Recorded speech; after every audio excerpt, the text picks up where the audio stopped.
SER Podcast.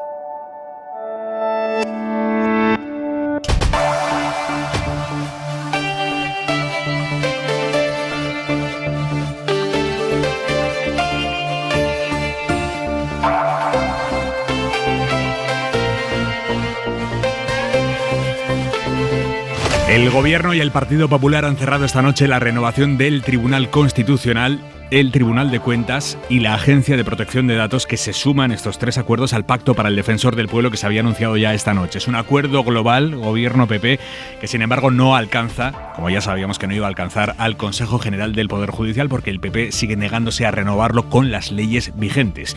Es importantísimo el acuerdo de esta noche. PSOE y PP introducen 2 magistrados cada uno en el Constitucional, cosa que no cambia las mayorías en el tribunal. Seguirá siendo un tribunal constitucional mayoritariamente conservador. 7 conservadores, 5 progresistas. Y entre los perfiles que entran en el TC hay alguno muy controvertido, se lo vamos a contar esta noche. Por ejemplo, Concepción Espejel, una jueza que fue recusada del caso Gürtel por su cercanía con el PP en general y con Dolores de Cospedal en particular. Y es un acto de satisfacción porque es el acto de reconocimiento y de homenaje a una gran mujer y también a una gran jurista, Concepción Espejel. Y por eso para todos es Concha y lo va a ser siempre. Amiga Concha, decía Cospedal. Otro juez también entra a propuesta del PP, un juez que no solo ha dado 150 cursos o ponencias en FAES, sino que su nombre aparece en el sumario del caso Lezo por sus supuestas maniobras con Ignacio González para colocar a tal o cual fiscal. Ahora vamos con todo. Antes, el día en 2 minutos. Marina Fernández. El día en el que la Cámara de Diputados de Italia... Oggi in questo Parlamento con forza, mai più fascismo. Ha dicho nunca más fascismo. La Cámara ha aprobado hoy una moción para ilegalizar a Forza Nuova, el partido neofascista que alentó los disturbios de hace 2 fines de semana. El Gobierno debe ahora asumir ese mandato, pero es complicado que se materialice porque la derecha, que ha votado en contra de la moción, ocupa la mitad de la mesa del Consejo de Ministros. Tenemos que estar preparados para que el SARS-CoV-2 se quede a convivir con nosotros como convive la gripe. Tenemos unas vacunas que nos protegen de enfermedad severa en un porcentaje altísimo, pero lamentablemente no nos protegen de contagiarnos. Entonces aumentará el número de contagios. Por la llegada del invierno, ha explicado en la SER la portavoz de la Sociedad Española de Inmunología, hoy la incidencia acumulada ha subido 1 décima nada más, está en 43,2. Que vamos a eliminar esa obligatoriedad de mascarilla en los patios escolares al aire libre siempre que se pueda mantener esa distancia de seguridad. El consejero de Sanidad madrileño ha tenido que matizar el anuncio de Isabel Díaz Ayuso introduciendo esa condición clave, siempre que haya distancia. El Ministerio ha recordado eso mismo, que la ley de nueva normalidad obliga a llevar mascarilla cuando no haya una distancia mínima. Es una norma preconstitucional e inconstitucional para disciplinar las universidades con caracteres propios de un Estado dictatorial. El Congreso ha rechazado la enmienda a la totalidad que el PP había planteado a la Ley de Convivencia Universitaria, que ha defendido así el ministro Castells y que ha empezado su tramitación parlamentaria. Esquerra, por su parte, y en el marco de la negociación presupuestaria con el Gobierno, ha retirado la enmienda que había presentado. Y el día también en el que hemos adelantado en la SER los detalles de la Ley de Vivienda consensuados por los socios de Gobierno. Define como tensionadas las zonas en las que los gastos de vivienda suponen más del 30% de los ingresos. Claro que va a depender de las comunidades darles esa categoría y, por tanto, que se apliquen límites a los precios del alquiler o rebajas o castigos fiscales para los propietarios que bajen o suban los alquileres respectivamente. También aclara que la reserva de un 30% de suelo para vivienda protegida solo se aplicará si se urbaniza una zona hasta entonces rural. En el caso del suelo urbano, el porcentaje será de un 10%. Lucía Méndez, buenas noches. Hola, Aymar, buenas noches. Daniel Fuentes, ¿cómo estás? Hola, Aymar, buenas noches. Y José Antonio Zarzalejos, muy buenas noches. Muy buenas noches, Aymar. En la contra de Hora 25...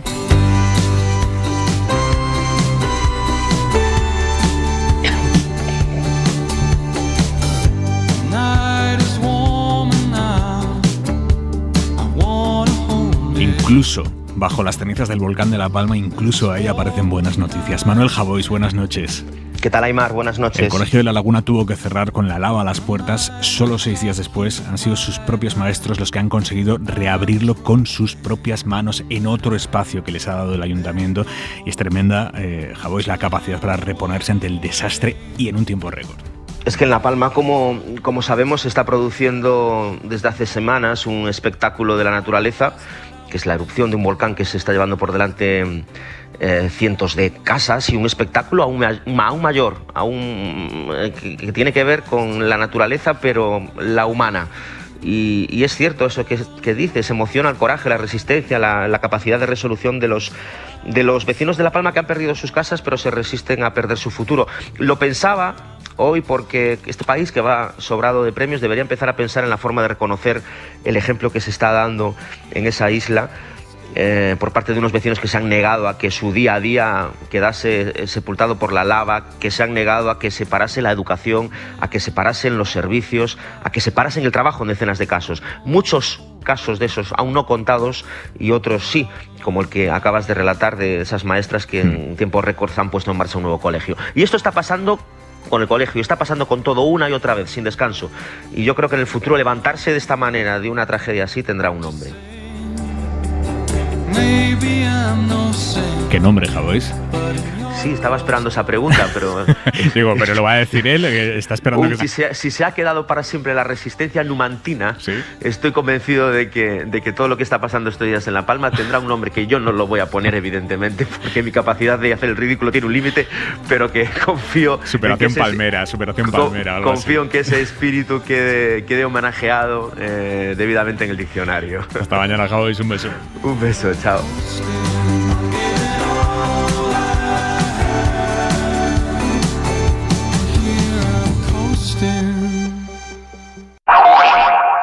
Vamos con la foto completa del acuerdo que han alcanzado esta noche Gobierno y Partido Popular para renovar prácticamente todas las instituciones, altas instituciones del Estado que estaban caducadas. Y digo prácticamente porque el CGPJ, el Consejo General del Poder Judicial, sigue quedando al margen, pero el acuerdo de esta noche es muy trascendente. Vamos con la foto completa de ese pacto. Nieves Goicoechea, buenas noches. Buenas noches. Pues sí, en 8 días, Aimar, se han cerrado los nombres concretos del pacto anunciado ya la semana pasada para renovar 4 de esas instituciones principales. No está todavía el Consejo General del Poder Judicial. Son los nombres que para renovar el Tribunal de Cuentas, el Tribunal Constitucional, el Defensor del Pueblo y la Agencia Española de Protección de Datos. Los 2 negociadores del Gobierno, el ministro de la Presidencia, Félix Bolaños, y el secretario general del PP, Teodoro García Egea, han consensuado 20 nombres de reconocido prestigio y de dilatada trayectoria profesional. Así se lo habían propuesto ellos. Ambos habían acordado también no hacerse vetos mutuamente en los nombres. A mediodía ya se confirmó el nombre del exministro socialista Ángel Gabilondo para ser el próximo Defensor del Pueblo, y esta tarde de su adjunta por la cuota del PP, la diputada Teresa Jiménez Becerril.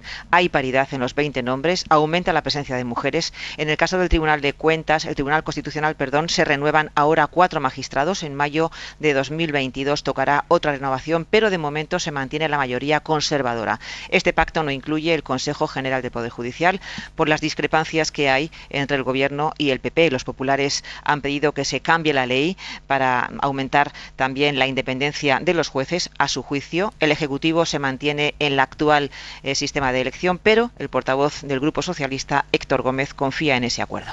¿Y el PP? ¿Cuál es su lectura del acuerdo que se ha alcanzado esta noche? Mariela Rubio, buenas noches. ¿Qué tal? Buenas noches. Pues el PP asegura estar satisfecho con este acuerdo que cree refuerza el perfil institucional de Pablo Casado y el músculo del PP como partido de gobierno. Hablaba así hace unos minutos la portavoz parlamentaria popular, Cuca Gamarra. Para nosotros es fundamental seguir trabajando en un camino, el del reforzamiento de las instituciones del Estado. Y este acuerdo camina en esa dirección, y esa es la buena dirección.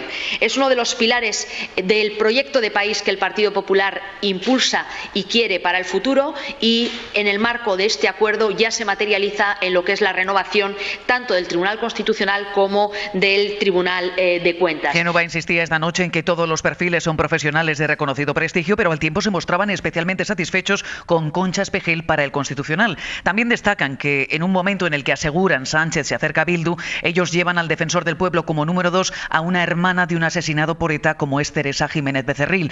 A la portavoz popular, Gamarra, se le ha preguntado por el papel de Podemos en la elección de los nuevos nombres de los órganos y respondía de esta manera.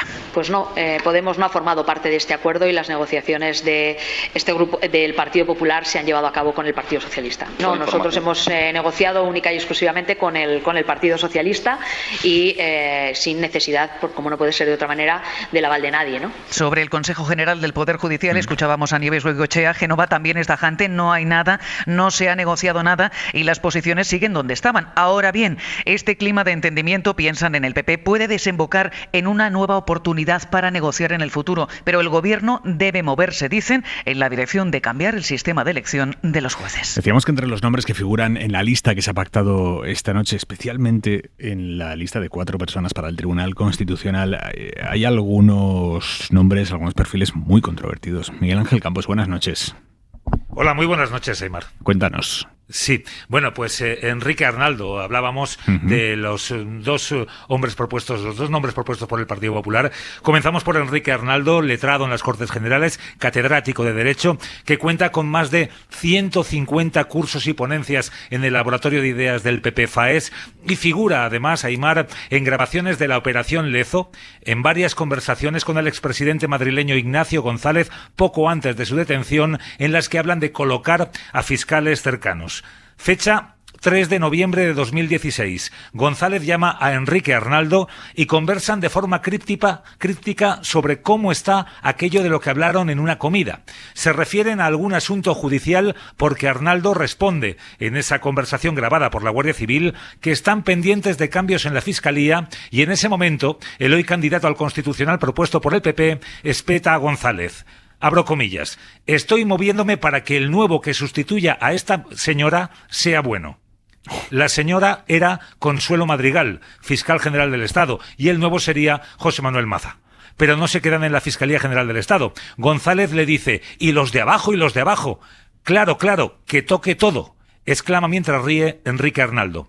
Poco después se produce la designación de Maza como fiscal general del Estado, vuelven a hablar y muestran su satisfacción al tiempo que conversan sobre los cambios necesarios en la Fiscalía de la Audiencia Nacional y en la Fiscalía Anticorrupción, Aimar. En el currículum de Enrique Arnaldo también está que fue abogado de Enrique López en el juicio por el que fue condenado por conducir borracho y por el que perdió el cargo de magistrado del Tribunal Constitucional. Por su parte, Concepción Espejel, presidenta de la Sala de lo Penal de la Audiencia Nacional, que, como decíamos antes, va a ser la primera mujer propuesta por el PP a magistrada del Constitucional en los 41 años de historia de este tribunal. Fue recusada del caso Gürtel, no puede pronunciarse en ninguno de esos asuntos que estén vinculados al caso Gürtel, lo que llevará aparejado que tenga que abstenerse si llega alguno de los recursos de amparo de condenados por la Gürtel al Tribunal Constitucional. Fue recusada por ser vocal del Partido Popular y por su proximidad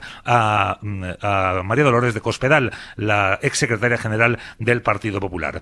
Por su parte, Inmaculada Montalbán es vocal del Consejo General del Poder Judicial a propuesta del PSOE, lo fue, presidenta del Observatorio de Violencia de Género, ahora se encontraba en el Tribunal Superior de Justicia de Andalucía, y Juan Ramón Sanz Valcárcel ha ejecutado gran parte de su carrera judicial en la Audiencia Nacional. Se encontraba en la sección primera, donde era magistrado, y entre otras sentencias, la última más mediática y conocida fue la ponencia por la que decidió absolver al mayor de los Mossos, Josep Lluís Trapero, hace ahora justo un año. Miguel Ángel, gracias, buenas noches. A ti, buenas noches. Y en el Tribunal de Cuentas, Pilar Velasco, ¿cómo cambia la composición del tribunal, esta lista de nombres que han pactado hoy Gobierno y Partido Popular? Pues vuelco muy relevante en el organismo fiscalizador, Aimar. Por primera vez de los últimos 25 años, el Tribunal de Cuentas tendrá mayoría progresista y también mayoría de mujeres consejeras, un 60% en un organismo donde tradicionalmente las mujeres han sido minoría, con mandatos donde no llegaban ni al 20%. El acuerdo se ha cerrado con 7 consejeras y consejeros a propuesta del PSOE y 5 del PP, un 7-5 que da un vuelco a lo que había hasta ahora. Veníamos de un 7-4 con una mayoría conservadora anómala. De los conservadores, otra novedad, no repite ninguno del último mandato. El PP no mantiene a nadie de los que estaban. Según la propuesta de los socialistas, repiten mandato la consejera Enriqueta Chicano y Dolores Genaro. Temas polémicos que hay abiertos, Aimar, en el tribunal, pues los que afectan fundamentalmente a las causas abiertas por el proceso. La última por la promoción y acción exterior del independentismo, que ha impuesto 5,4 millones de fianza y que está recurrida por los exaltos cargos de la Generalitat. Pilar, gracias, buenas noches. Buenas noches. Os pido un primer titular, Daniel Fuentes, Lucía Méndez, José Antonio Zarzalejos, lo he dicho, primer titular, fugaz casi. Lucía. Pues lo primero es alegrarse porque el Partido Popular y el Partido Socialista hayan cumplido su obligación constitucional de renovar unos órganos que llevaban muchísimo tiempo en precario. Pero en segundo lugar, yo quiero decir aquí que no sé si os acordáis de que en este país hace como 7 años empezó un debate sobre la regeneración, ¿no? Algo así como que tenía que ver como que los partidos políticos no podían manejar los órganos constitucionales y tenían que elegir personas independientes y en fin, y fuera de toda. Pues yo creo que en este caso el Partido Popular y el Partido Socialista han hecho lo que han hecho siempre, exactamente lo que llevan haciendo los últimos 40 años, con todo respeto a las personas que forman parte, algunas de las cuales conozco, y me merecen todo el respeto. Desde luego, de independientes y de neutrales, estas personas no tienen nada. Zarzalejos. Pues me parece un punto de inflexión el más importante de la legislatura, porque se ha roto una incomunicación, una imposibilidad, una impotencia negociadora, y eso efectivamente pues es el elemento más positivo. Y además yo creo no hace falta un gran esfuerzo, digamos, de imaginación para suponer que está en trance de llegar a un acuerdo, a un compromiso, el Consejo General del Poder Judicial, porque además es que si no se renueva el Consejo del Poder Judicial no puede elevar la propuesta que le corresponde de 2 miembros del Tribunal Constitucional. Por lo tanto, creo que una cosa va a llevar a la otra. Y en cuanto a por favor, Zarzalejos, dime. ¿Perdón? No, que breve te pido. Pues no, nada más que eso. Entonces seguiré ya en el momento. Luego, si hay después, insisto, punto de inflexión, la más positivo. Daniel Fuentes. Yo titularísimo, brevísimo, diría que más vale tarde que nunca, pero suena más de lo mismo. Juan Espadas, alcalde de Sevilla, secretario general del PSOE andaluz. Buenas noches. Muy buenas noches. ¿Usted cree que el acuerdo de esta noche, como nos decía Zarzalejos, es un punto de inflexión en la legislatura, que se rompe esa incomunicación aparente que había, al menos, entre el PSOE y el PP? Bueno, yo creo que es desgraciadamente una excepción, ¿no?, a una estrategia clara y meditada de desgaste. El Partido Popular parece que no entiende otra forma de intentar tener opciones de gobernar España. Lo vimos en su momento, lo vimos con Mariano Rajoy, lo vimos antes con Aznar, que generan una situación de crispación, de confrontación, de España va al desastre para ser la opción que nos saque de ese desastre. Y entonces esto es pues prácticamente una isla, ¿no?, en un océano. Yo creo que es muy importante, era absolutamente obligado y espero que esto tenga continuidad con el Consejo del Poder Judicial. Hablando de esas islas de entendimiento, allí en Andalucía han intentado una, al menos. Ustedes se han ofrecido al PP para negociar los presupuestos andaluces. Esas conversaciones parecen haberse enfriado un poco en los últimos días. ¿Siguen planteándose la posibilidad de abstenerse para que el PP no dependa de Vox para aprobar las cuentas del año que viene? Mire, nosotros nos acercamos a esa posibilidad de un diálogo fundamentalmente por la debilidad del gobierno andaluz frente a un presupuesto que a nuestro juicio es imprescindible para la recuperación económica de Andalucía. Lo hicimos con sinceridad, la verdad, sabiendo que era muy difícil intentar un acuerdo entre un gobierno de la derecha y el Partido Socialista ante la eventualidad incluso de pues no bloquear con un voto negativo e incluso buscar la posibilidad de una abstención. Ahora, mire, el paso que da hoy poniendo a 8.000 sanitarios en la calle, no renovándoles el contrato cuando tenemos la necesidad de conocer cuándo vamos a volver a la presencialidad de la atención primaria en Andalucía, no es una noticia que mínimamente nos dé el margen de confianza en esa negociación. Para quien nos esté escuchando desde fuera de Andalucía, vamos a poner en contexto esto que nos acaba de contar el señor Espadas. Hemos sabido que el 31 de octubre el gobierno andaluz va a rescindir el contrato de esos 8.000 profesionales sanitarios que han estado trabajando durante la pandemia, cosa que ha puesto en pie de guerra a los sindicatos. A esto se refería, señor Espadas. Claro, pero que para nosotros una de las líneas fundamentales era que el Partido Popular se separara y aislara del secuestro de Vox estos 3 años en el gobierno de Andalucía, y un gesto era, por ejemplo, la sanidad pública.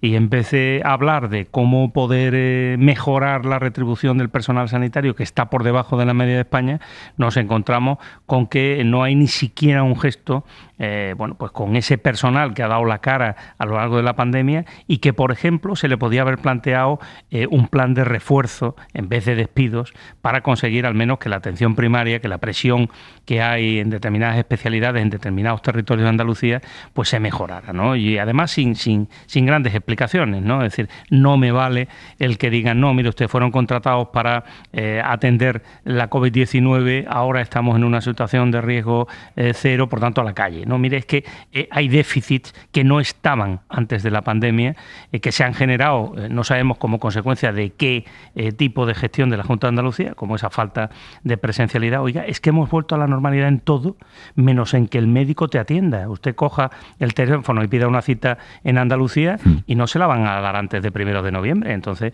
esto creemos que debía haberse corregido y lo vamos a poner encima de la mesa si de verdad el Partido Popular tiene interés en llegar a un acuerdo presupuestario. Lo ponen como condición, el que no se eche a estos 8.000 trabajadores. Vamos a ver, es que es imprescindible, y llevamos además semanas diciéndoselo al presidente de la Junta, es imprescindible darle una respuesta a los ciudadanos sobre la atención primaria. Y ahí está una de las claves probablemente para poder volver a recuperar la presencialidad en los centros de salud de Andalucía.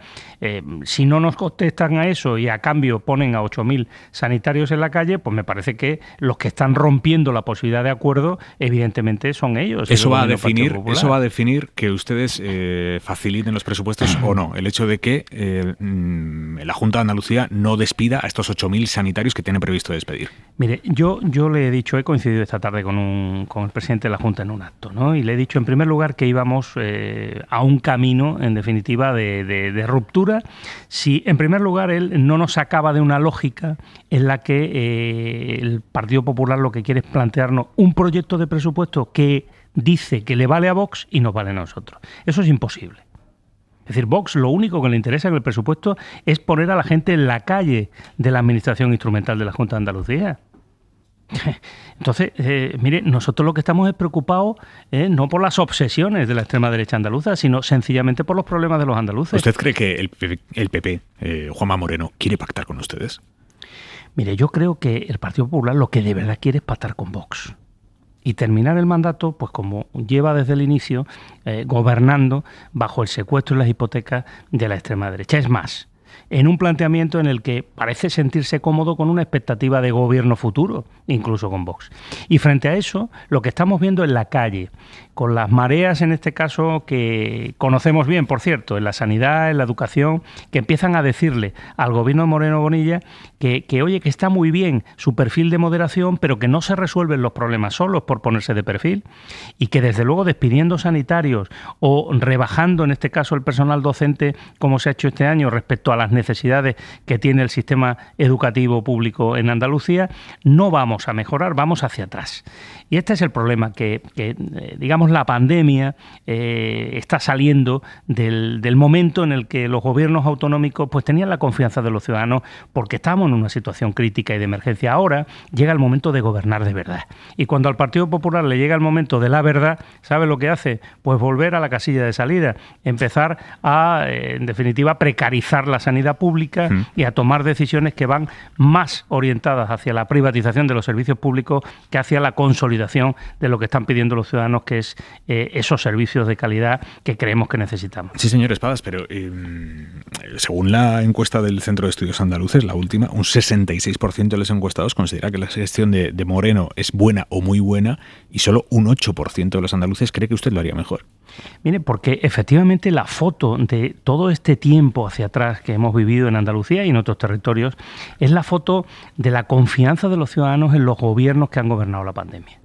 Mire, yo creo que esa encuesta está demostrando a las claras que la gente ha dado un cheque, una confianza a gobiernos autonómicos, a ayuntamientos, que ahora de aquí al final del mandato, tanto en gobiernos autonómicos como en ayuntamientos, nos tendremos que ganar con una agenda de respuestas a los problemas de los ciudadanos. Los ciudadanos saben que ya no se hizo aquello bien meses atrás, sino que ahora tenemos problemas para los que esperan respuestas.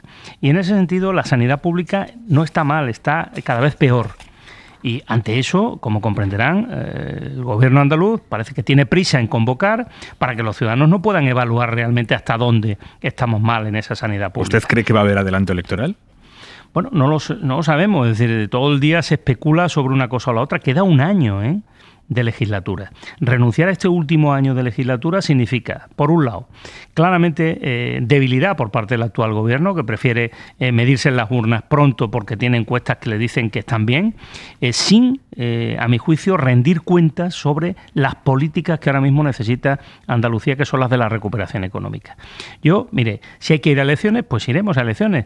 Lo único que digo es que queda un año de gobierno que sencillamente parece cada vez más que el Partido Popular está dispuesto a tirar a la papelera en vez de dedicarse a coger, en definitiva, el toro por los cuernos, si me lo permite, y ponerse a gestionar los problemas de los ciudadanos en el momento en el que más se necesita una recuperación económica y que se necesita, en definitiva, generar empleo.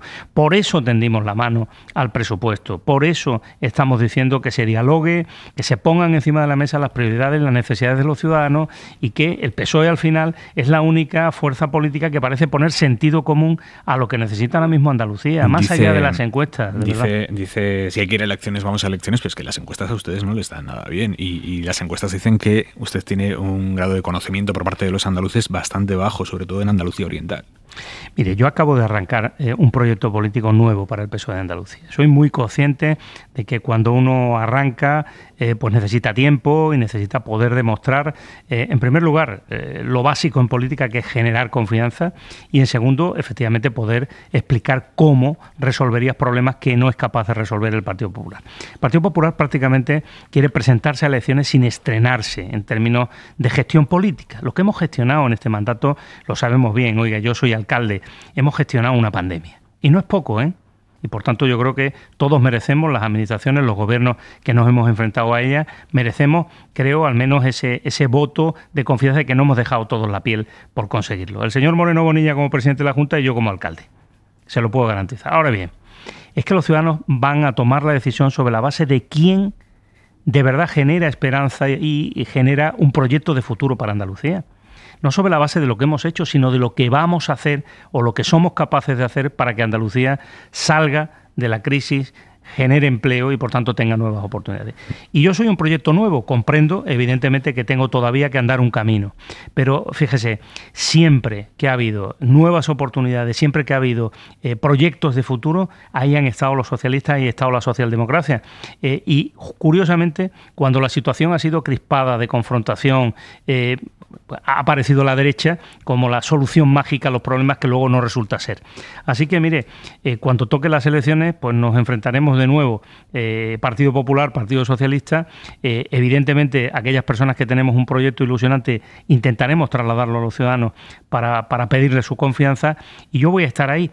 Así que, mientras tanto, lo que pretendo es poner encima de la mesa un proyecto serio e intentar trabajar por el futuro de Andalucía. ¿Cuándo va a dejar su responsabilidad como alcalde de Sevilla para dedicarse de pleno a su papel de candidato en Andalucía? Bueno, pues eso también está planificado. Mire, un ayuntamiento de una ciudad como Sevilla no admite el que con una responsabilidad de partido uno salga a correr al día siguiente. Yo llevo, en este caso, desde el mes de julio, que recibí el encargo como secretario general, organizando ese traspaso, digamos, ¿no?, entre los miembros de mi equipo, y también algunas decisiones importantes en relación con el presupuesto municipal, que también ahora se está tramitando y que espero que podamos sacar adelante para dejar todo organizado. Por tanto, en esa planificación yo sé perfectamente que no se puede dilatar más allá de lo razonable.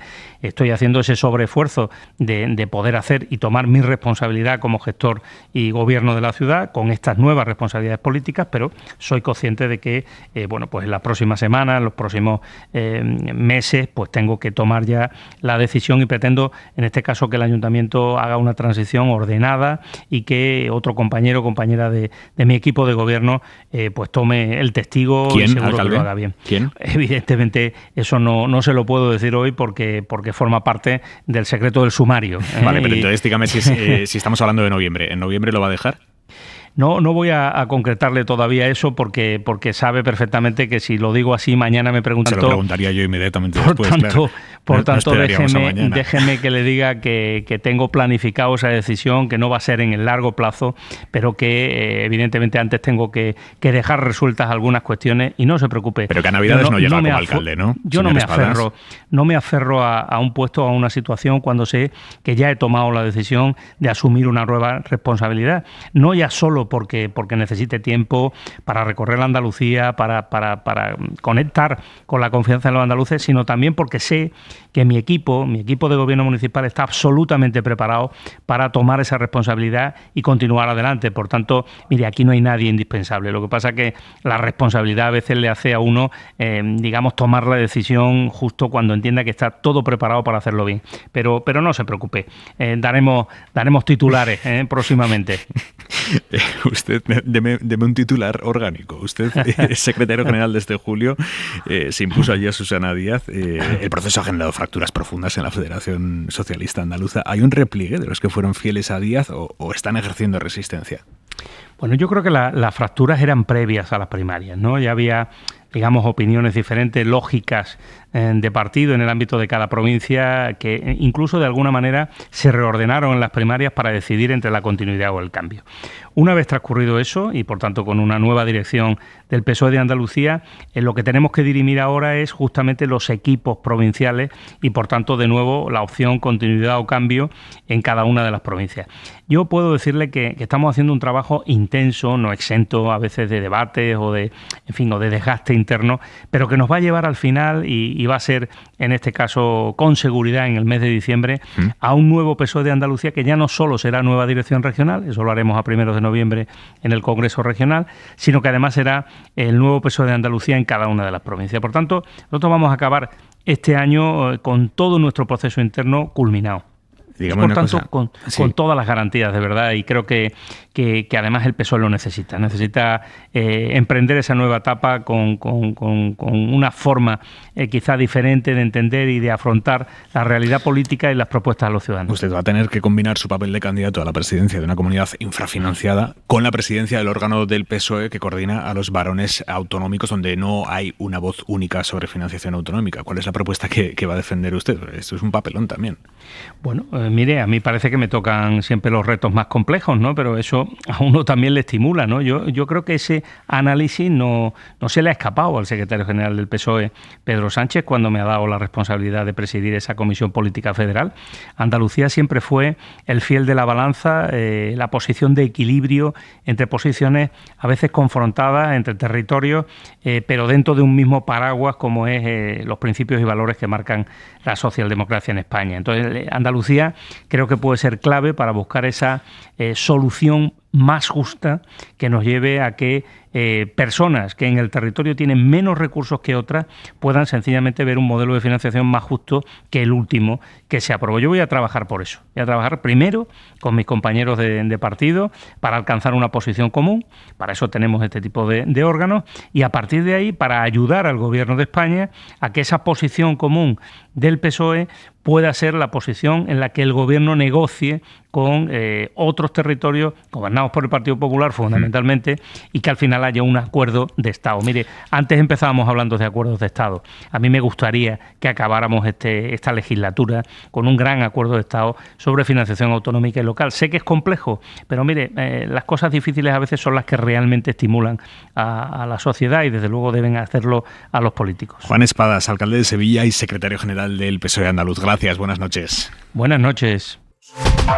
Félix Bolaños, ministro de Presidencia, buenas noches. Buenas noches. Viene directo al estudio de la cadena SER de su reunión con el Partido Popular para cerrar el acuerdo que han alcanzado esta noche, en el cual se configura ya el Tribunal Constitucional, el Tribunal de Cuentas, la Agencia de Protección de Datos y se suma al acuerdo que ya conocíamos esta tarde para el Defensor del Pueblo. Eso es. Este acuerdo, ahora vamos a los detalles de cada nombramiento, pero este acuerdo es un punto de inflexión, nos decía Zarzalejos al principio de esta hora de tertulia, es un punto de inflexión en esta incomunicación que parecía existía entre el PSOE y el PP.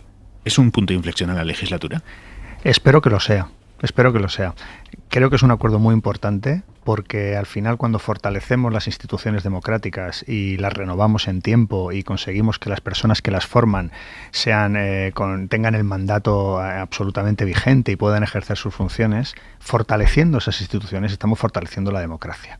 Y por tanto, estos debates que hemos tenido en las últimas semanas, en los últimos meses, donde de manera incomprensible no éramos capaces de hacer ni más ni menos que lo que dice la Constitución y lo que dice la ley, que es renovar en plazo las instituciones, pues afortunadamente hoy superamos ese debate, lo superamos con 4 instituciones tan importantes como el Constitucional, el Defensor del Pueblo, el Tribunal de Cuentas y la Agencia Española de Protección de Datos, y yo espero que este acuerdo también se extienda al Consejo General del Poder Judicial en las próximas semanas, y desde luego el Gobierno está dispuesto, el Gobierno y los grupos parlamentarios que lo forman están dispuestos y vamos a intentarlo, por lo menos. ¿Es un deseo o es un anuncio, ministro? Es un deseo, en este momento es un deseo. No hay nada trabajado todavía, más allá de lo que digamos que se paró en febrero, con aquel primer intento, o segundo intento, mejor dicho, de acuerdo. En aquel momento, en febrero, pues avanzamos mucho, pero no conseguimos alcanzar el acuerdo final y finalmente pues no fuimos capaces de anunciar la renovación de ningún órgano. Ahora, desde que aquella sesión de control en la que, digamos que el Partido Popular y su líder nos abrió la puerta a que fuera posible un acuerdo, y nosotros inmediatamente siempre habíamos estado dispuestos, claramente esa misma mañana llamamos para que tener una reunión. Desde ahí hemos trabajado en estas 4 instituciones que hoy hemos renovado, pero no hemos trabajado en el Consejo General del Poder Judicial porque este acuerdo nos ha llevado tiempo, nos ha llevado trabajo, y lo importante es que esta voluntad y este clima de acuerdo se extienda al Consejo General del Poder Judicial, que también es obligado por ley y por Constitución renovar. ¿Pero han quedado en seguir hablando sobre esto? Vamos a seguir hablando sobre el Consejo General del Poder Judicial de manera discreta. Vamos a intentar avanzar en conversaciones discretas y vamos a explorar todos los caminos para cumplir la Constitución y cumplir la ley. ¿Se han fijado alguna fecha? No. ¿Confía en que esté hecho antes de Navidades? Bueno, no tengo ninguna fecha ni en un sentido ni en otro. Me gustaría que estuviera hecho, cuanto antes. El Gobierno tiene plena disposición al acuerdo,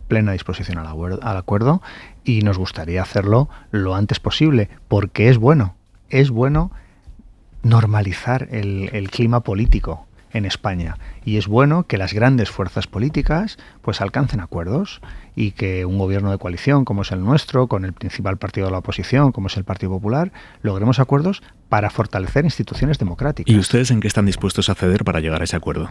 Creo que no es bueno que yo adelante posiciones ni de una parte ni de otra. Creo que es mejor que vayamos avanzando discretamente y que intentemos explorar distintas alternativas para buscar un punto de equilibrio que ojalá lo logremos. Pero aunque no me concrete, dígame, ¿hay margen para una reforma legislativa que permita al PP aterrizar en ese pacto? Nuestro modelo es el modelo que lleva en vigor más de 35 años, que ha sufrido alguna modificación, precisamente, por cierto, en gobiernos con mayoría absoluta del Partido Popular, como fue el Pacto de Estado por la Justicia del año 2001.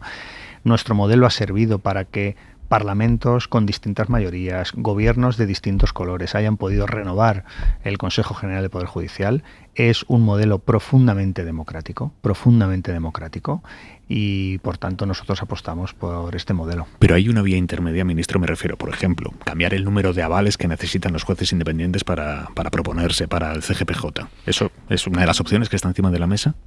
No hemos empezado todavía a hablar y vale, por tanto no hay ninguna opciones que ustedes estarían dispuestos a poner encima de la mesa. Pero yo, como cada vez que me siento en una mesa y permítame que le diga que al ser un gobierno de coalición y ser un gobierno que necesita apoyos parlamentarios externos de otros partidos, pues me siento en algunas mesas de diálogo y de negociación, y desde luego lo hago con flexibilidad.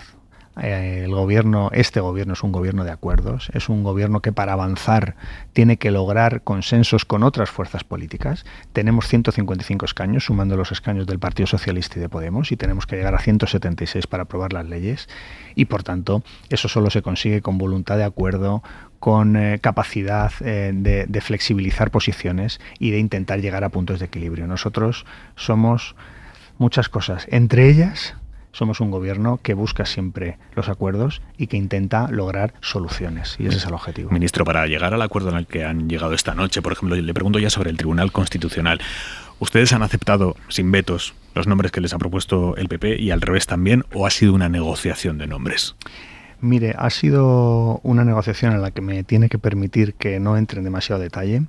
Sí le digo que, como se puede imaginar, pues siempre hay dificultades para lograr los acuerdos y para lograr los consensos. Todos tenemos que ceder. Claro que los nombres, pues si hubiera sido una decisión exclusiva mía, pues seguro que hubiera elegido otros nombres, ¿no?, en todos los organismos, pero es verdad que hay que consensuarlos y que por tanto yo creo que el beneficio que tiene este acuerdo, lo que hemos conseguido, que es normalizar instituciones de nuestro país, instituciones democráticas, fortalecerlas y prestigiarlas, es mucho más importante que cualquier otra, digamos, cesión que se haya hecho en la negociación. Pero eso pasa por tragarse el sapo de incluir a una magistrada recusada en el juicio de la Gürtel por su cercanía al Partido Popular en general y a Dolores de Cospedal en concreto, como es Concepción Espejel Concha para los amigos que decía Cospedal, o el juez Enrique Arnaldo, que ha dado más de 50 charlas y cursos para FAES y que aparece en el sumario de la Alezo maniobrando con Ignacio González. Estos señores van a entrar al Tribunal Constitucional por el pacto que han llegado ustedes esta noche. Ya le digo que, mire, no son nombres, no me refiero a estos dos, me refiero al conjunto de los nombres que hemos pactado. No son nombres que igual, si se me hubiera preguntado a mí, hubiera propuesto, pero creo que el consenso que hemos alcanzado, la importancia del acuerdo que hemos logrado, es mucho mayor que los nombres individuales de las personas que están incluidos en el acuerdo. Por tanto, yo no quiero mencionar a ninguna de esas personas, me quedo con la trayectoria y la profesionalidad de las personas que hemos elegido, y lo que me gustaría es que pusiéramos en valor el acuerdo que hemos logrado para renovar el Tribunal Constitucional, que llevaba años con el mandato caducado, y además es que la próxima renovación, que es dentro de unos meses, iba a provocar una situación prácticamente ingobernable en el Tribunal Constitucional, y hemos conseguido que el máximo órgano que tiene la obligación y la competencia de interpretar la Constitución lo renovemos, lo normalicemos y ahora pueda hacer su labor con total normalidad. Ustedes propusieron a Juan Carlos Campo para el Constitucional. Permítame que, por respeto a los que finalmente se han consensuado y por respeto a los que han estado encima de la mesa pero finalmente no han sido pactados, no hable de ningún nombre individual. Eso sí. Eso es que no voy a hablar de ningún nombre individual, me tiene que entender, porque creo que por respeto Juan Carlos Campo es un magistrado extraordinario, con una competencia reconocida por todos. Y que el PP ha vetado. Y que estoy convencido que tendrá un futuro verdaderamente brillante, porque es la trayectoria que ha tenido y es lo que se merece, desde luego, Juan Carlos. Los cambios en el Constitucional no afectan a las mayorías, 7 conservadores, 5 progresistas. Bueno, ya estamos viendo que últimamente eso, en fin, varía, pero bueno, básicamente 7 conservadores, 5 progresistas. ¿Quién va a ser el presidente? Mire, el presidente del Constitucional lo eligen los magistrados. ¿Y ustedes no han abordado esto? Y se elige entre los magistrados cada vez que se produce una renovación. Lo que sí le digo es que el presidente que se elija lo será hasta que se produzca la próxima renovación. Y esa renovación está prevista en junio del año que viene. O sea que va a ser una presidencia de meses. Eso dice la ley. Lo que ha pasado es que nos hemos retrasado mucho en elegir y en renovar en esta ocasión al tercio de magistrados del Constitucional que tocaba. Y esa renovación produce anomalías como esta, ¿no? Que el Constitucional vaya a elegir un presidente o una presidenta que vaya a estar meses en el cargo. Pero la ley obliga que cada vez que hay una renovación, hay nuevos magistrados y magistradas en el Constitucional, pues se elija un nuevo presidente. ¿De verdad no lo han pactado ustedes esto? No de verdad, sí. Considera Yo que... cuando no pueda decirle algo se lo diré y le pediré comprensión, pero lo que le diga puede usted estar seguro. ¿Considera que el Constitucional es un órgano político, como dijo Casado el otro día en una entrevista? No, es un órgano constitucional. Es verdad que no es un órgano jurisdiccional. Es decir, que digamos que la cúspide del sistema jurisdiccional español es el Tribunal Supremo, y que el Constitucional tiene otras competencias, que es la interpretación de la Constitución, derechos fundamentales, recursos de amparo, etcétera. Y creo que eso es exactamente lo que dice nuestra Constitución y es el andamiaje de nuestro ordenamiento, lo que es el Constitucional y lo que es el Supremo, y cada uno con sus competencias. Usted entiende, aunque la Constitución marque que sea así, pero usted entiende que haya oyentes esta noche diciendo, joder, menudo con Chávez, se reparten uno tú, uno yo. A mí me parece que los 350 diputados que están en el Congreso tienen toda la legitimidad, porque han sido elegidos por los españoles y por las españolas, y todos tienen legitimidad. ¿Qué es lo que hace nuestra Constitución y la ley? Lo que establece es, para evitar que los órganos, o bien jurisdiccionales, como es el Tribunal Supremo, TSJs, autonómicos, etcétera, para que no tengan un sesgo, se refuerzan las mayorías, tanto para elegir el Consejo General del Poder Judicial, como luego dentro del propio Consejo para elegir los distintos magistrados y presidentes de sala y presidentes de órganos. ¿Eso a qué nos lleva? Nos lleva a que es absolutamente legítimo que los representantes de los ciudadanos puedan no elegir jueces, que no eligen jueces, eligen al órgano de gobierno de los jueces. Y se generan una serie de equilibrios para impedir que al final haya unos tribunales o haya un poder judicial que pueda estar sesgado en un sentido o en otro. Por eso, no es que no crea que eso lo vayan a pensar los españoles, es que creo que es muy buena noticia que los dos grandes partidos de nuestro país, el gobierno de coalición y también el Partido Popular, hayamos llegado a este acuerdo. Se le ha escapado, que era entre los dos grandes partidos, no Gobierno y Partido Popular. Bueno, no se me ha escapado. Yo en esa mesa participaba en mi condición de ministro de Relaciones con las Cortes, ministro de un gobierno de coalición, y por tanto yo representaba al gobierno en su conjunto. ¿Y Unidas Podemos está de acuerdo con todos los nombres que se han acordado? Unidas Podemos ha conocido, ha sido informada y a posteriori o durante. Entiendo que sí. Bueno, son conversaciones que tampoco conviene desvelar porque ni siquiera sabría exactamente cuándo se han producido y toda la información que hemos ido teniendo durante este tiempo, ¿no? Pero sí, no tengo ninguna duda. Me dice, entiendo que sí, están de acuerdo. No tiene la certeza de que Unidas Podemos esté de acuerdo. Bueno, pues entiendo, afirmo que sí, afirmo que están de acuerdo. El defensor del pueblo va a ser el socialista Ángel Gabilondo y su adjunta, la diputada popular Teresa Jiménez Becerril. ¿Desde cuándo tenían claros estos nombres? El tándem, hoy. Y por su parte, Ángel Gabilondo, años ha... Nosotros siempre hemos pensado que Ángel Gabilondo sería un magnífico defensor del pueblo y lo será. Y se les cruzaron ahí unas autonómicas en Madrid que muy bien no salieron. Bueno, para el Partido Socialista no salieron bien, pero precisamente por eso el Partido Socialista de Madrid está reconstruyendo su proyecto y estoy convencido que en el año 2023 vamos a presentar un proyecto competitivo que va a poner en aprietos al actual presidente. ¿Se siente cómodo negociando los presupuestos con un partido que hoy en el Parlamento Vasco se ha negado a respaldar una resolución conjunta de condena a la violencia? No han dicho ni que sí ni que no, se han negado a respaldarla, han dicho eso no lo respaldamos. Mire, nosotros en estos presupuestos, que son unos presupuestos de crecimiento económico muy importante, en torno al 7% los próximos 2 años, que son unos presupuestos de ampliación de derechos, que son unos presupuestos de cohesión social, de cohesión territorial, unos presupuestos de recuperación justa, de que todo el mundo que ha sufrido la pandemia ahora tenga todo el mundo oportunidades para salir de la pandemia. Y hacemos un llamamiento a las fuerzas políticas para que en el Congreso de los Diputados podamos hablar con ellos para hablar de eso, de los presupuestos, no de otra cosa, para hablar de presupuestos. ¿Usted garantiza que en las conversaciones con Bildu no se habla ni una sola vez de presos? Se lo garantizo por completo. En las negociaciones de presupuestos se habla de presupuestos. Sin ninguna duda. ¿Y entonces eso Otegi, es el Estado de Derecho? Otegi, ¿por qué dice a nosotros, respecto a los presos, nos viene mejor que esté este gobierno y que esté no solo esta legislatura, sino la que viene también a que llegue el PP y Vox? Pero mire, de verdad que me parecen irrelevantes las declaraciones. A mí lo que me parece sustancial es cuando uno está negociando, dialogando con los distintos grupos políticos. Yo me he reunido con todas las fuerzas políticas del Parlamento, con todas ellas, y con todas se ha hablado de presupuestos. Y con todas se ha hablado de las reivindicaciones que cada una de ellas tiene y lo que nosotros pues podíamos estudiar, se rechazaba de inicio o se podía aceptar. Y hablamos de presupuestos.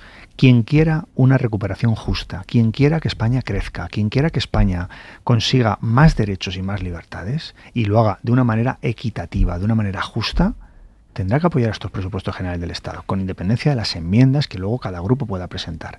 Pero nosotros, en una mesa de negociación de presupuestos, claro que hablamos de presupuestos, no puede ser de otra manera. Y además es que, oiga, el Estado de Derecho se cumple, no hay ninguna duda. todos los días cumplimos el Estado de Derecho. De modo que declaraciones, pues que se hagan o no se hagan, me parecen irrelevantes, tan irrelevantes como que, sinceramente, es que no creo que merezcan comentario. Usted es secretario de Reforma Constitucional en la nueva ejecutiva del Partido Socialista. ¿Va a tomar la iniciativa con el PP en este asunto? ¿Van a intentar impulsar una reforma constitucional? La reforma constitucional precisa del concurso del Partido Popular de manera necesaria, por las mayorías que establece la propia Constitución, tanto las 2/3 partes como los 3/5.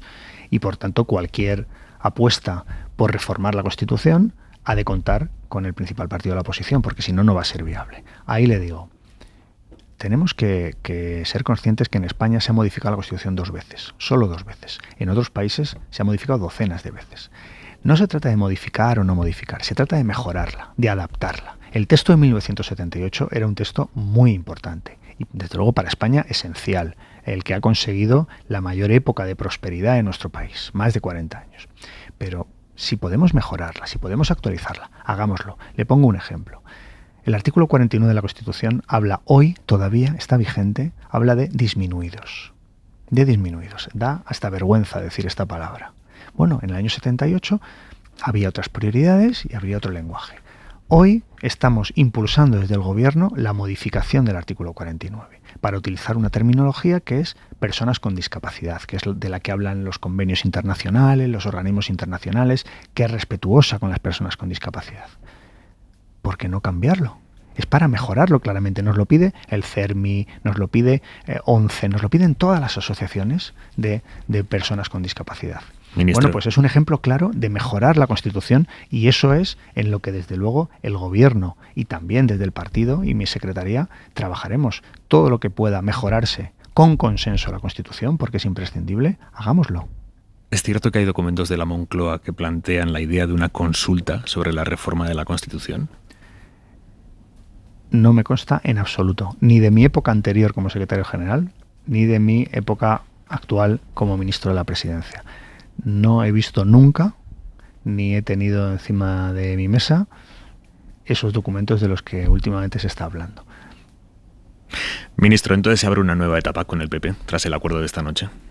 Bueno, yo espero que el PP abandone esa etapa en la que ha estado instalado de oposición furibunda, de no a todo todos los días, que el Gobierno de España es un gobierno que está trabajando muy duro en unas circunstancias difíciles. Hemos afrontado una pandemia, hemos afrontado una crisis económica y social derivada de esa pandemia, estamos saliendo ya de ella y yo espero que el Partido Popular, principal partido de la oposición, digamos que sea más colaborador, que sea más proactivo, que sea consciente que lo que hacemos todos los días es trabajar por mejorar nuestro país y que por tanto no es posible que hagamos todo mal. Y oponerse todos los días a todo es una oposición que no lleva a ninguna parte y sobre todo que no es útil para los ciudadanos. ¿Cómo se negocia con García Egea? ¿Cómo es como negociador? Bueno, pues le tengo que decir que tenemos una relación cordial, le tengo que decir que tenemos una relación constructiva y que los frutos están a la vista. Hemos hoy alcanzado este acuerdo y sinceramente me parece que lo que tenemos que hacer es continuar en esta senda e intentar que este acuerdo también alcance al órgano de gobierno de los jueces. ¿Y van a seguir ustedes dos hablando para esto en las próximas semanas? Vamos a seguir hablando discretamente. Félix Bolaños, ministro de la Presidencia, muchísimas gracias por estar esta noche en la SER. Gracias a ustedes. Y empezamos a cerrar este jueves 21 de octubre, Marina Fernández. Un jueves que para el presidente Pedro Sánchez termina en Bruselas. Allí continúa mañana la Cumbre Europea de Jefes de Estado y de Gobierno que hoy han abordado el debate de una posible respuesta común a la escalada de los precios de la energía. Han decidido seguir discutiéndolo y que el asunto esté en la agenda también de la próxima cumbre que se celebra en diciembre.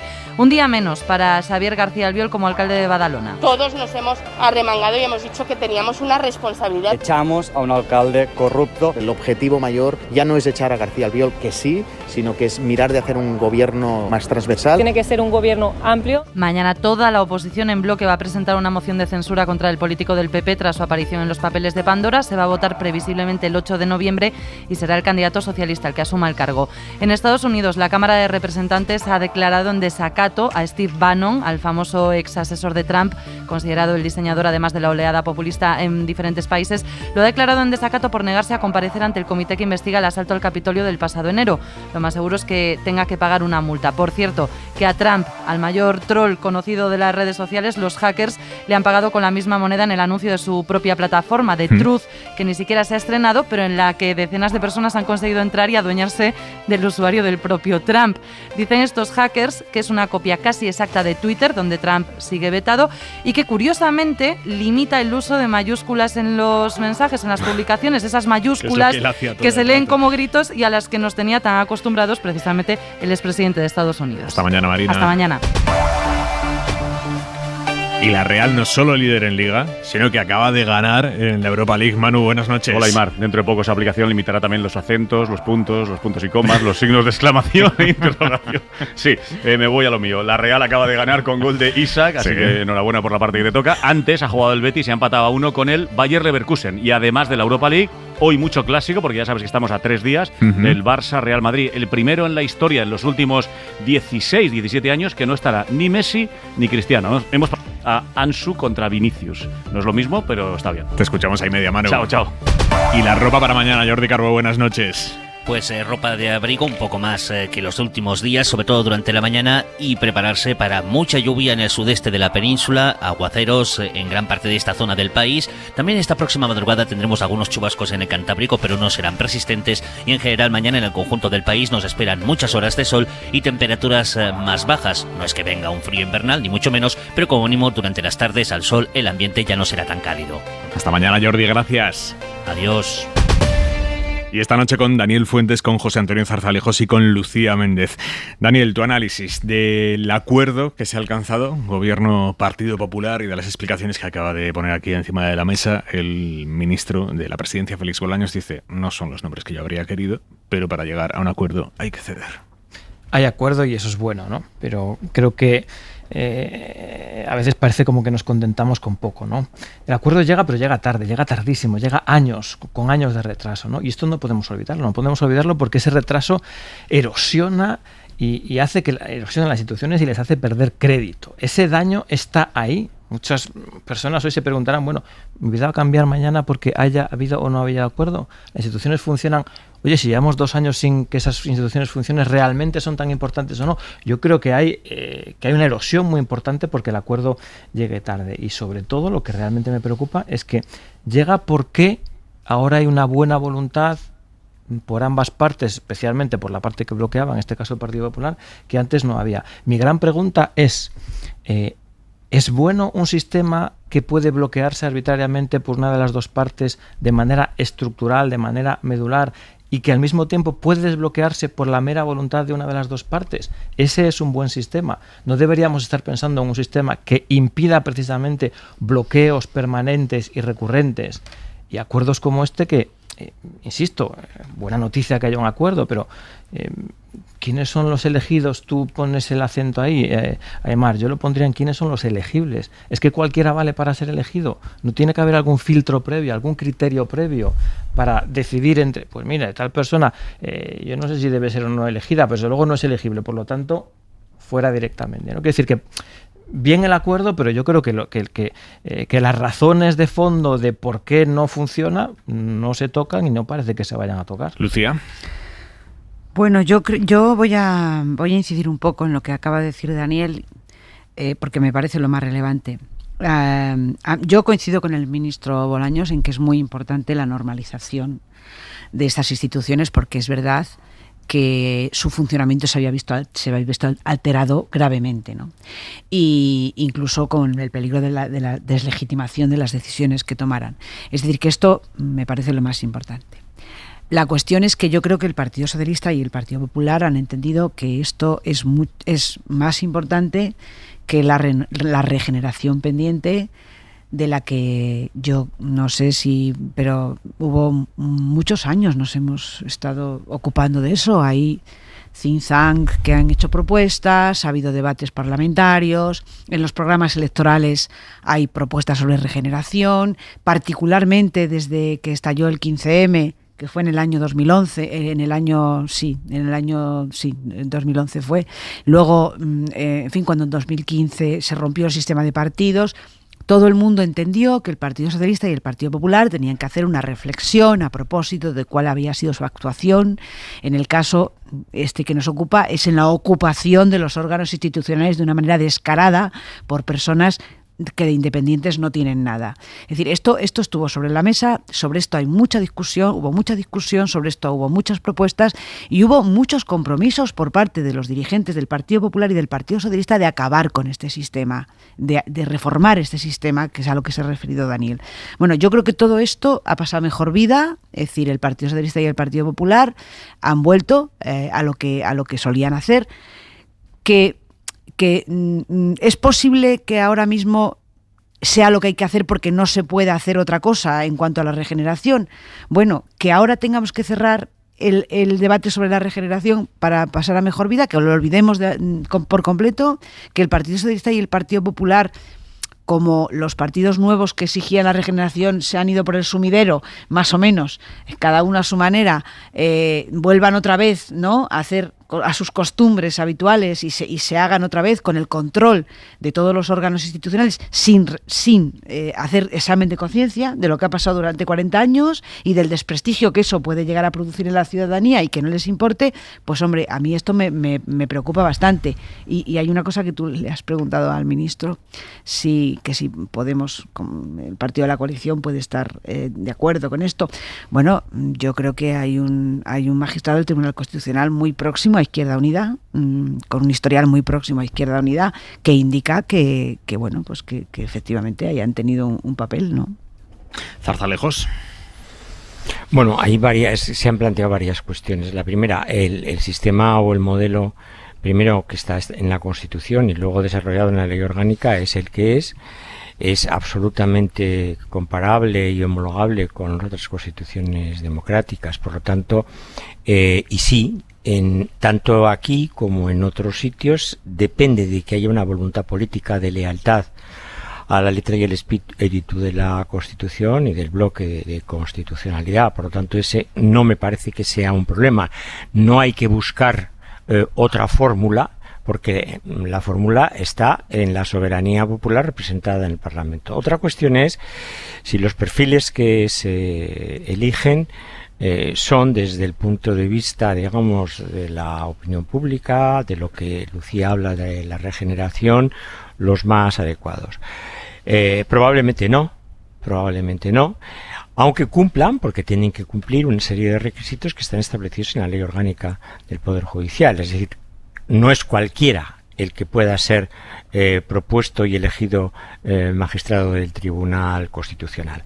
Dicho esto, los cuatro magistrados son solidariamente votados por el Partido Socialista y por el Partido Popular, y en este caso también veremos a ver si por Unidas Podemos. De tal manera que las lacras o los reparos que se puedan poner a aquel o a la otra, conciernen no solamente al que la ha propuesto, sino a los que la eligen. Y finalmente, la abstención y la recusación que establecen las leyes para apartar a los magistrados, bien de los órganos jurisdiccionales, bien del Tribunal Constitucional, es un sistema precisamente garantista. Y es bueno que exista. Y es bueno además que haya jueces recusados y jueces que se abstengan. Tengo que recordar que, por ejemplo, en el Tribunal Constitucional, en este momento, se han abstenido, previa recusación de las partes interesadas, pues 2 magistrados. Conde Pumpido, que por cierto fue fiscal general del Estado con el Partido Socialista y que ahora es magistrado del Tribunal Constitucional, y hay esa recusación y la abstención son sistemas de garantía de imparcialidad y de aplicación objetiva y técnica de la ley. Por lo tanto, ¿todo es mejorable? Sí, todo es mejorable, pero lo mejor normalmente es enemigo de lo bueno. Bueno, yo no me refería, como es lógico, a la reforma del sistema legal y de elección y de las previsiones constitucionales. No, tú te estás refiriendo a los perfiles, claro. Yo me estoy refiriendo a cómo gestionan ese sistema el Partido Socialista y el Partido Popular, José Antonio, a cómo han gestionado durante los 40 años que llevan gestionándolo ese sistema. Ese sistema de gestión por parte del Partido Socialista y del Partido Popular, la forma en la que han tenido de cumplir con su obligación, la fórmula en la que han tenido de ocupar esas instituciones con personas muy próximas a los partidos, es lo que estaba en cuestión con la llamada regeneración. Es de lo que hablábamos. Es evidente y eso no se ha cumplido. Pero mira, eso no se ha cumplido ni con el PP ni con el PSOE. Por eso, claro. Por ejemplo, cuando decimos, hombre, las conversaciones que nos ha contado Campos de Arnaldo, de Enrique Arnaldo, uno de los elegidos, ¿no? Bueno, pero es que tenemos la fiscal general del Estado, ha sido ministra del Gobierno, diputada del Partido Socialista y, en fin, es muy desagradable, pero hay que recordar que aparecieron grabaciones con Villarejo. O sea, quiere decir que aquí nadie está exento de haber hecho una gestión verdaderamente lamentable, en algunos casos, de la designación de cargos de enorme responsabilidad, tanto en el Ministerio Fiscal como en el Consejo del Poder Judicial, como en el Tribunal Constitucional. Eso es así. Por otra parte, ¿vamos al Defensor del Pueblo? Pues hombre, evidentemente, el Defensor del Pueblo es un exministro del Gobierno, excandidato del Partido Socialista, y probablemente si indagamos en los 12 consejeros del Tribunal de Cuentas, pues encontraremos también proximidades políticas. Bueno, yo creo que eso es una representación del Parlamento casi exacta, José Antonio. Lo que han pactado para la estructura del Defensor del Pueblo es estrictamente un Parlamento en pequeñito. Para el Tribunal de Cuentas, ¿te quieres decir? No, para el Defensor del Pueblo. O sea, el defensor, la Junta, los consejeros. Se eligen a dos. Se eligen al titular y a la Junta. Bueno, pero hay otros también que van a tener responsabilidades que son también de otros. O sea, han elegido... Pero bueno, son funcionarios los que sirven en la oficina. Hay algo que nos ha dicho Félix Bolaños, que ha dicho, espero que esto sea un punto de inflexión en la legislatura. Daniel Fuentes, ¿crees que puede ser así? A ver, es que ya hemos visto tantos puntos de inflexión en esta legislatura, que iban a ser los presupuestos generales del año pasado, que fue la salida del vicepresidente Pablo Iglesias, que fue la remodelación del gobierno el pasado mes de julio. Quizá pueda ser un punto de inflexión en la manera de hacer de oposición por parte del Partido Popular. Eso quizá pudiera ser un indicio, ¿no? Tender la mano para acuerdos de Estado, en este caso, pues lo mínimo minimísimo, que es la renovación de los órganos constitucionales. Yo me da la sensación de que obviamente es un acuerdo necesario, obviamente ayuda y es una condición imprescindible para normalizar la vida institucional de acuerdo con lo que marca la Constitución, pero yo creo que en términos políticos me parece que no tiene la trascendencia que le estamos dando en cuanto a punto de inflexión de la legislatura. Yo creo que dentro de 2 semanas no nos acordaremos de este acuerdo, la vida política seguirá. Y fíjate, incluso con respecto a que pueda ser un punto de inflexión en la manera de hacer de oposición por parte del Partido Popular, también lo vimos hace aproximadamente un año cuando fue la moción de censura que presentó Vox. También vimos ahí, o creímos ver ahí también, un punto de inflexión en la manera en la que el Partido Popular se iba a relacionar con el resto de fuerzas parlamentarias. ¿Qué quedó de aquello? ¿Dónde está? O sea, yo no pondría demasiadas esperanzas en que esto sea un punto de inflexión de nada. Lucía. Yo coincido con Daniel. Yo creo que tú dices 2 semanas, espérate mañana mismo, ya verás, o la semana que viene, en la sesión de control, cuando sea. Yo creo que el Partido Popular ha procedido a este pacto porque creo que ha entendido, y yo creo que además lo reconocen así los portavoces, ha entendido que esto refuerza su rostro de partido de Estado, su lado de partido institucional, que estaba muy averiado porque evidentemente el bloqueo era responsabilidad del Partido Popular y así lo estaba entendiendo la opinión pública. Y el Partido Popular no se podía permitir el lujo de que la opinión pública pensara que es un partido que se quiere situar fuera del sistema. Es decir, que no respeta, las obligaciones constitucionales que, por la mayoría que tiene en el Congreso, por ser la minoría mayoritaria, es lo que le corresponde. Entonces yo creo que eso es lo que ha llevado al Partido Popular a hacer esto, no un deseo de congraciarse con el gobierno, ni de llegar a otros acuerdos, ni de tener una relación más fluida. Es decir, yo creo que la intención del Partido Popular es reforzar su lado de más respetabilidad institucional y, por supuesto, que en lo que se refiere al funcionamiento de esas instituciones, el Partido Popular va a ser leal. O sea, es decir, el Partido Popular no va a plantear ningún conflicto, ningún problema en estas instituciones, puesto que las ha pactado. Pero otra cosa es la política. Sí, esa es una legítima pretensión, Sí, proyectar una imagen de partido de Estado. Pero yo sí creo que es un punto de inflexión por varias razones. Una primera, yo diría que incluso por el día en que se produce. Cuando el señor Otegi, de una manera o de otra, ha tratado de crear un ambiente absolutamente viciado de confrontación. Y esto, tanto el Partido Socialista y el Gobierno como la oposición, pues se han sobrepuesto. Y la tentación era muy grande, porque la capacidad provocativa del señor Otegi para unos y para otros será realmente extraordinaria. Y segundo, porque yo creo que este es el prolegómeno, y no tengo la más mínima duda de que se va a renovar el Consejo del Poder Judicial, y que eso se va a hacer con un compromiso en el que probablemente se va a elegir con la ley actual, pero probablemente con algunas modificaciones, con un compromiso de modificaciones para el futuro en la línea, no íntegra, pero sí en parte, de las recomendaciones del Consejo de Europa. Y todo eso establece, creo que sí establece, un punto de inflexión. ¿Por qué? Porque es que además el Tribunal de Cuentas tiene entre manos, y probablemente ya lo va a resolver el nuevo Tribunal de Cuentas, un tema de importancia capital, que es la responsabilidad patrimonial de un número importante de políticos catalanes. Y por lo tanto, insisto, sí creo que es una relegitimación del Tribunal de Cuentas para abordar una cuestión que es esencial desde el punto de vista político, y para renovar también el Tribunal Constitucional, que tiene pendientes cosas muy importantes que están, o recursos muy importantes que están a la espera precisamente de esa renovación.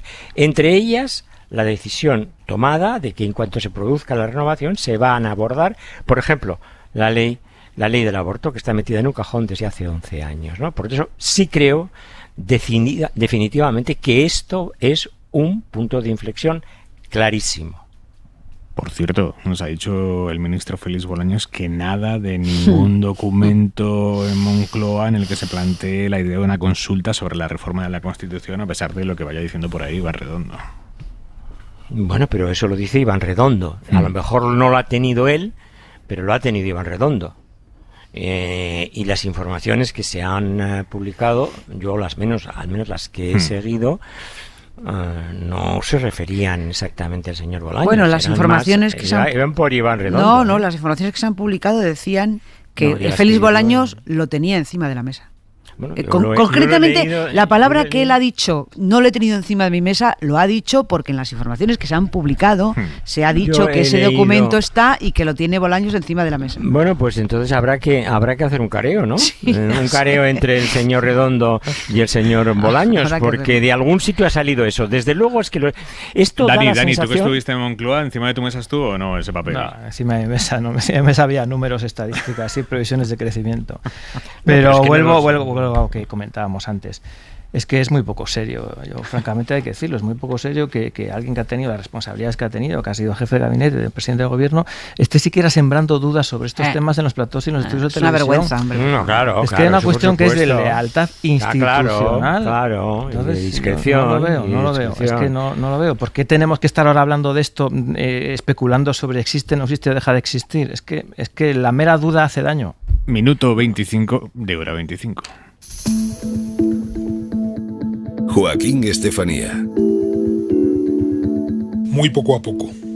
A finales de los años 30 del siglo pasado, Estados Unidos se había recuperado de la Gran Depresión, uno de los accidentes mayores del capitalismo. Ello se debió a las ingentes medidas de apoyo a las familias y a las empresas que se pusieron en marcha.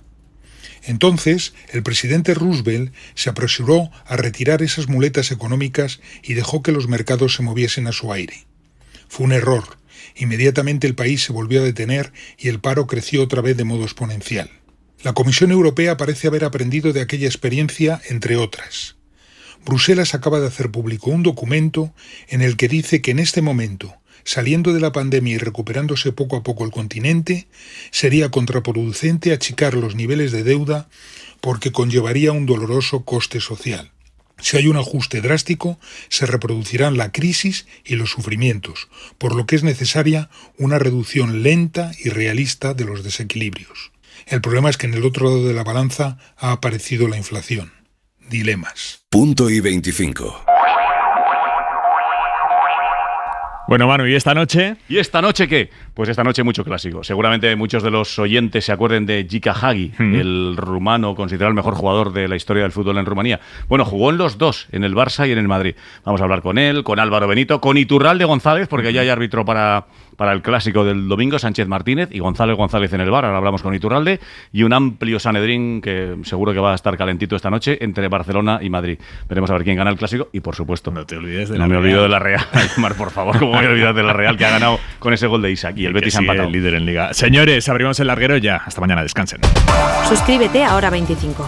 Todos los episodios y contenidos adicionales en la app de Cadena SER y en nuestros canales de Apple Podcast, Spotify, iVoox, Google Podcast y YouTube. Escúchanos en directo en la SER de lunes a viernes a las 8 de la tarde. Cadena SER. La radio.